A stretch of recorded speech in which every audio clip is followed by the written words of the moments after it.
തൃശൂർ കാട്ടൂരിൽ സ്കൂളിൽ ഓണാഘോഷത്തിനെത്തിയ വിദ്യാർത്ഥി കുളത്തിൽ കാൽവഴുതി വീണ് മരിച്ചു. കാട്ടൂർ പൊമ്പെ സെന്റ് മേരി സ്കൂളിലെ +1 വിദ്യാർത്ഥിയായ നിഖിലാണ് മരിച്ചത്. 16 വയസ്സായിരുന്നു. നിഖിലാണ് മരിച്ചത്.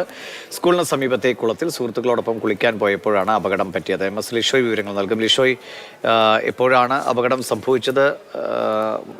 രക്ഷപ്പെടുത്താൻ യാതൊരു സാഹചര്യവുമില്ലായിരുന്നു. അതായത് ഈ സ്കൂളിലെ ഓണാഘോഷ പരിപാടികൾ കഴിഞ്ഞാണ് ഈ കുട്ടികൾ ഈ കുളത്തിനരികിലേക്ക് എത്തിയത്. കയ്പമംഗലം ഗ്രാമലക്ഷ്മി സ്വദേശി സിദ്ധാർത്ഥന്റെ മകൻ നിഖിലാണ് കുളത്തിൽ വീണത്. സ്കൂളിൽ ഓണാഘോഷം കഴിഞ്ഞ് ഉച്ചതിരിഞ്ഞ് ഈ സ്കൂളിന് സമീപത്തുള്ള കുളത്തിലേക്ക് നിഖിലും സഹപാഠികളും കുളിക്കാൻ പോയതായിരുന്നു.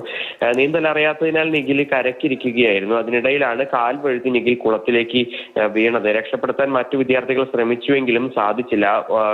വളരെ വലിപ്പമേറിയ ആഴവും ഏറിയ കുളമായിരുന്നു. അതിനാലാണ് ഈ വിദ്യാർത്ഥിയെ രക്ഷിക്കാൻ കഴിയാതിരുന്നത്. ഉടൻ തന്നെ ഇരിങ്ങാലക്കുടയിൽ നിന്ന് ഫയർഫോഴ്സും കാട്ടൂർ പോലീസും സ്ഥലത്തെത്തുകയും ഏറെ നേരം തിരച്ചിൽ നടത്തുകയും ചെയ്തു. ഉച്ചതിരിഞ്ഞ് 5 മണിയോടുകൂടിയാണ് മൃതദേഹം കണ്ടെത്തിയത്. ഇപ്പോൾ കൊടുങ്ങല്ലൂർ താലൂക്ക് ആശുപത്രിയിലേക്ക് മൃതദേഹം മാറ്റി. ശരി, ലിഷോയാണ് വിവരങ്ങൾ നൽകി.